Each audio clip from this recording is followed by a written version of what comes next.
Hello, and thanks for checking out ChartGuys.com. We're proud to be one of the most successful technical analysis communities online, teaching you the skills to become a more confident, effective, and informed trader. Join our community of hundreds of analysts worldwide working together to learn the charts, generate profit, and achieve financial independence. For access to daily live chart analysis and market coverage, a thriving chat community, along with dozens of hours of exclusive educational materials. We look forward to seeing you. Let's check out some charts. Checking in on the MJ space, cutting it down from all the names we cover on the weekend. I'm going to leave it so that we have the extraction plays over the weekend and some of the smaller cap names over the weekend, unless there's some very significant news or moves. But other than that, we're going to stick to some of the major names. Canadian MJ. So the biggest news out of Canadian MJ for me, well, I guess as far as news goes, TLRY had news that share lockup would continue. And the market had been pricing in shares becoming free trading. So the fact that they get locked up and kick the can down the road as far as the float increasing, that then the market has to price back in what it was incorrectly pricing in. So then we see a bounce. The news for me, as related to charts, is that Cron has seen significant follow through, and the odds that Cron has formed its monthly high or low that we were looking for has increased significantly. When an individual name in a sector, specifically a major player, whether it's the sector leader or one of the leaders, when they make a move, the odds that the other names are going to make similar moves increases.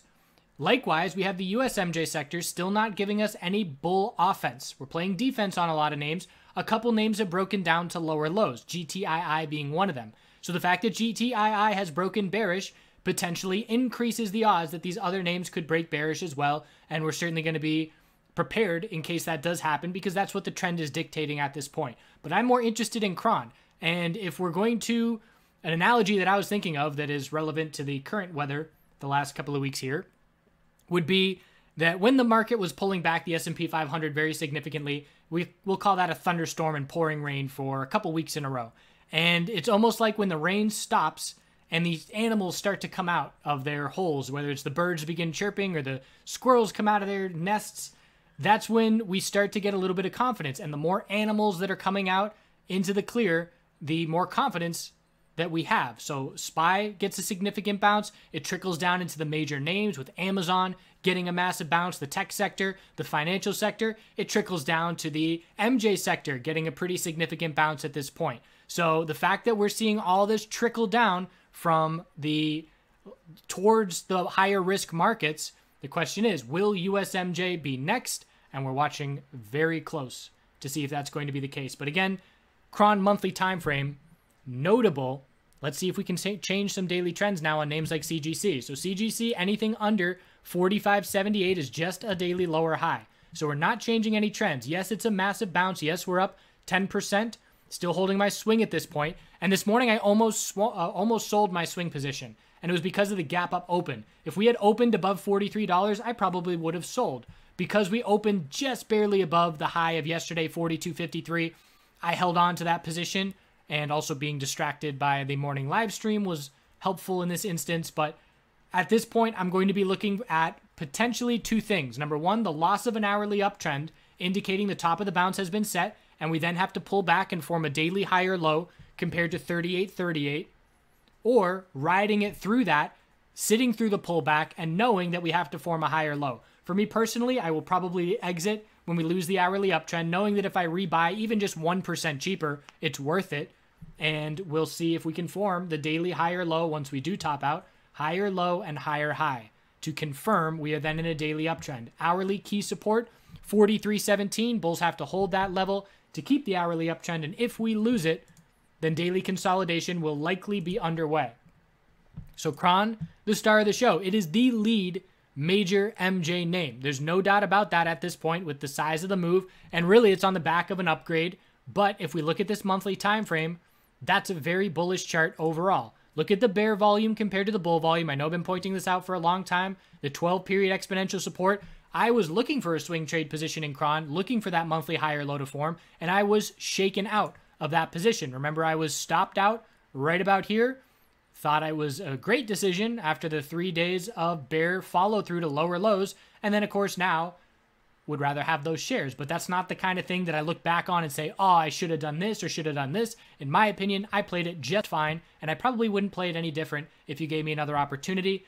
And we're now going to be watching for, keeping in mind that Kron still has not changed the daily trend. It's a massive bull move, but it's a higher low every candlestick. We need a clear daily higher low and then continuation. But this move is coming up on some key weekly resistances, notably 1767. And you can see if we get over 1767, not only is it the highest price we've seen in 2.5 months, but there is a lack of clear resistance above that level that we would need to be concerned with. So the monthly time frame for Kron, the question is, what kind of bull run are we going to get into the fall? Are we going to see a higher low and a higher high to new all-time highs? Or are we going to see a higher low, maybe a lower high into September, and then tightening ranges? Personally, if this hype and FOMO built around the edibles in Canada can line up with perhaps some bullish US MJ stuff going on, we could see all-time highs. So, still in the picture. Of course, what SPY does overall will be important as well, whether it's at all-time highs or not. But certainly going to be watching very close with how this sector continues to play out. Had one other thing I wanted to say, and now it is slipping my mind. So we'll keep going. ACB, daily higher low.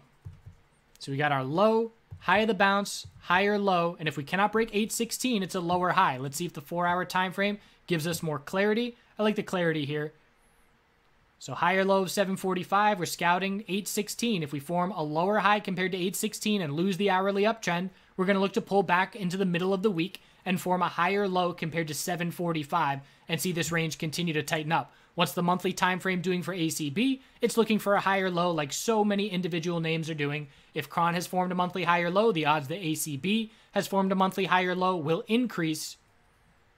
But that remains to be seen, and we would have to see a daily trend change as step number one. Kron's the kind of move where no, we don't have a clear daily trend change, but the size of the move at this point makes it certainly likely that that will be the case. The odds that Kron is going to fade back down to lower lows, another 23% from where we currently stand, is not the more likely scenario.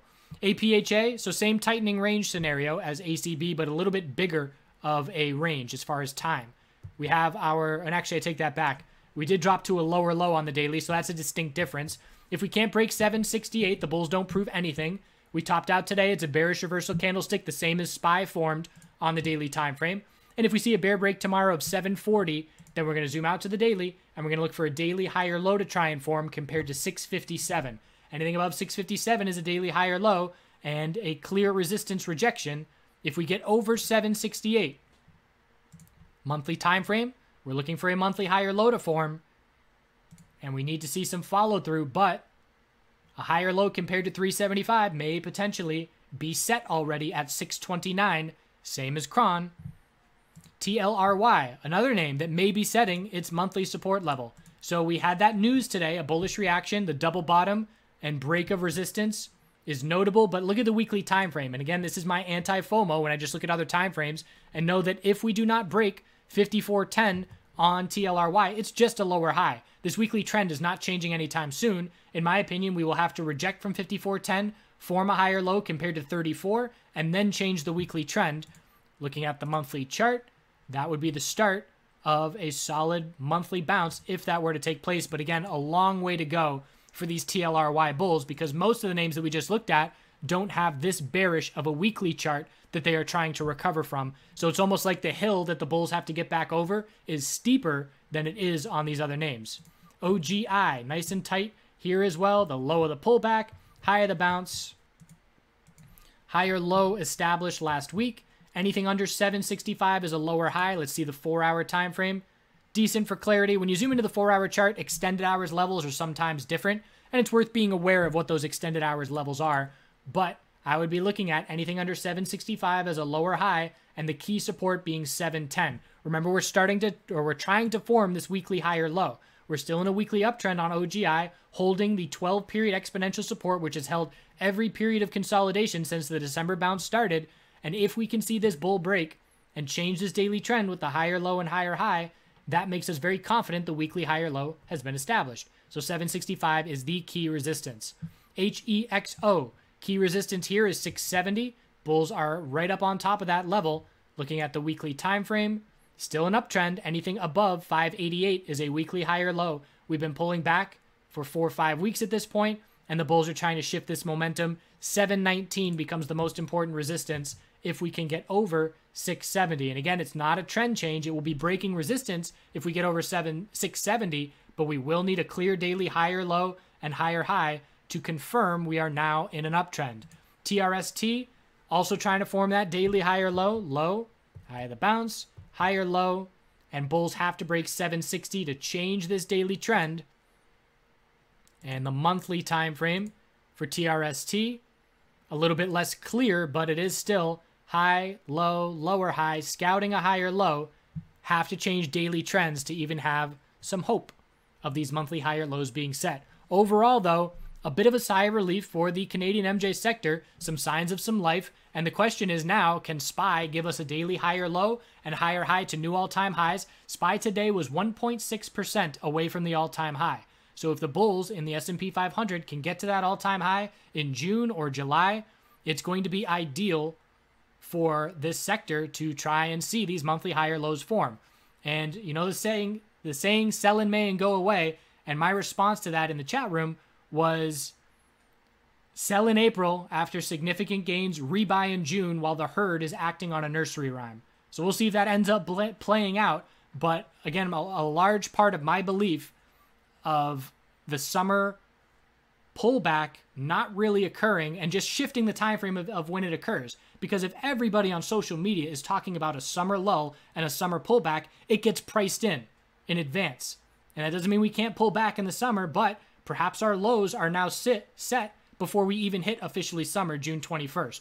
So we'll see how it ends up playing out from here. But as soon as I saw the amount of people, I've never seen more clear of a narrative about sell in May and go away as far as the MJ sector goes, as far as the entire herd all looking in one direction. That becomes a crowded trade, and that tells us to start looking in the other direction. So we'll see if that ends up being the case. Still a long way to go. Bulls have to change daily trends. They have to change weekly trends. So certainly not counting our chickens yet, but it's something I'm watching for. ZYNE is a good one to watch for the next couple days. 4-hour equilibrium, where we have our low, high, almost a double bottom. Anything under 1224 is a lower high. So if we top out tomorrow and have to pull back, we'll look midweek to look for a higher low compared to 1038. Looks a whole lot like ACB.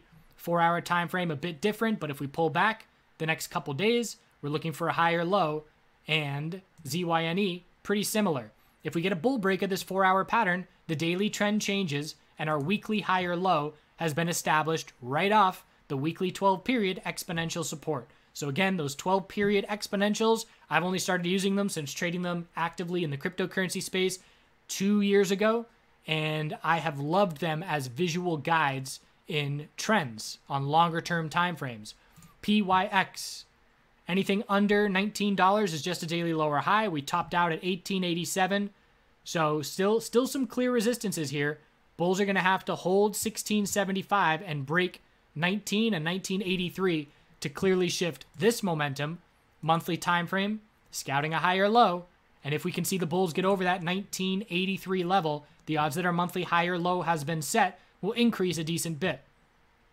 So here's GTII in the USMJ space, which built a base of support. The bulls were playing defense, but we've rolled over to lower lows and closed at the low now. So again, this is not what the USMJ bulls want to see. You might be in a different name and say, well, at least that's not my ticker. But again, it's sentiment on the space as a whole, and it can only hurt.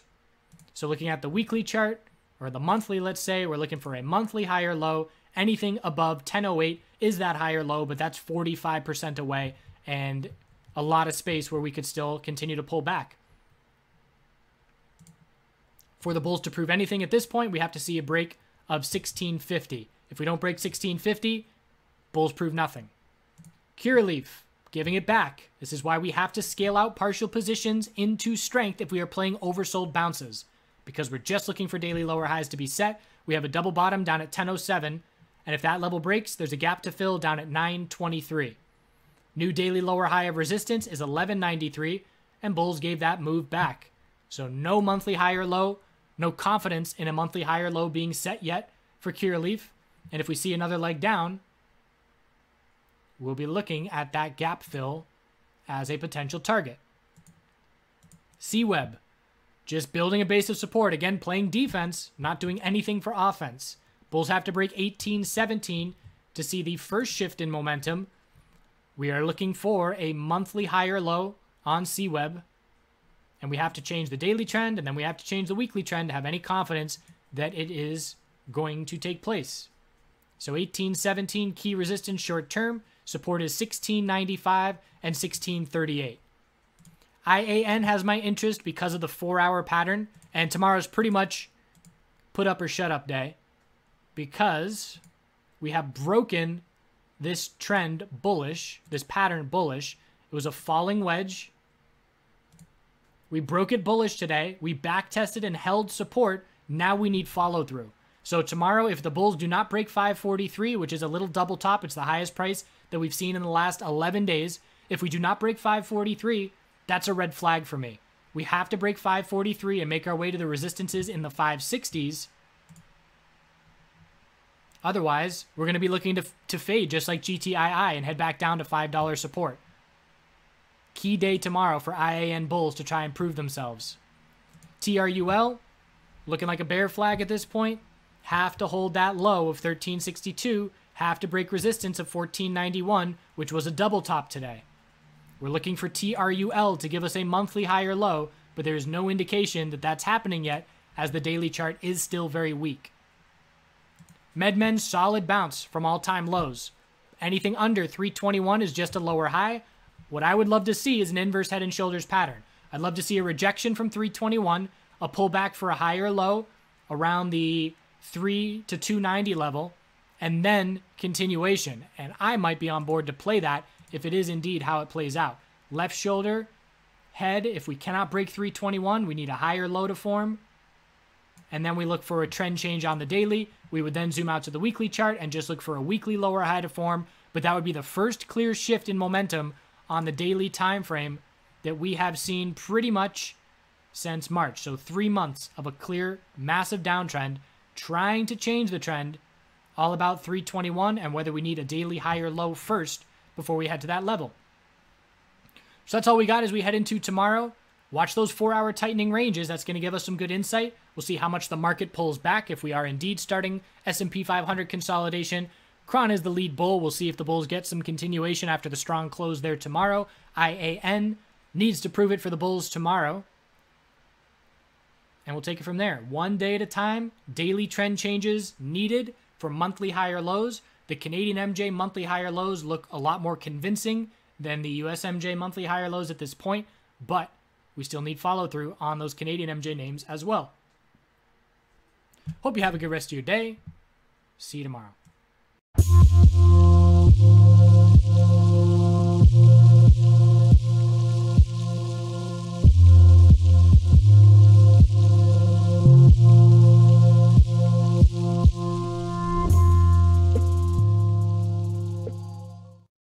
Everyone, doing a garden update. Finally got a bunch of rain for a few days in a row after a couple weeks with no rain. So the tomatoes are happy, very big, starting to put on some fruit. We got the cucumbers taking over everything, running out of space to the upside. And they've got little guys going. These are the little sour gherkins. They won't get a whole lot bigger than that, so these are mini cucumbers, but certainly shaping up to have a bunch of those. These are the bigger cucumbers. I've already eaten 2 of those. And you can see they're putting on the bigger salad variety, and they're up at the top as well.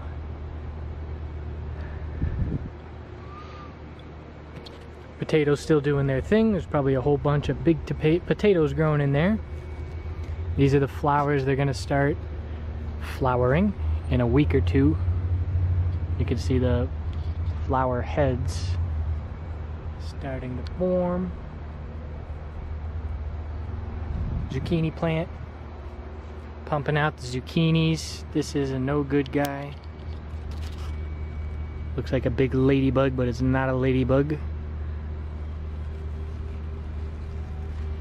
So if I were a organic farmer for production, I would be killing all the bugs, but as a hobby farmer, I just chuck them.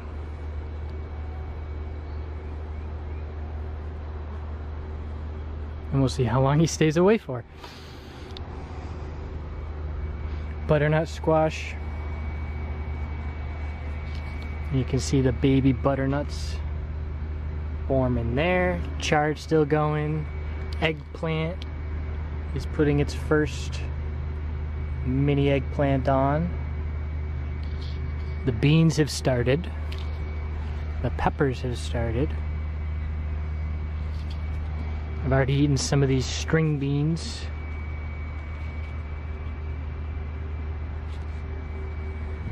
Peas are starting. So these are the sweet snap peas. And they'll be putting a lot of these out, but I'm running out of space here as well. They're climbing the whole way up. Cucumbers coming through to the other side. Bell peppers. They're starting.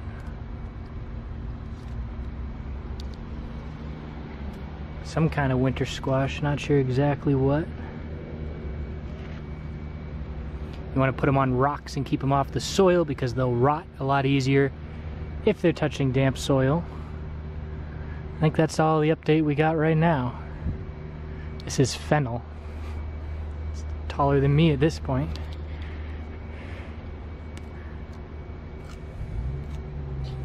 See you next time.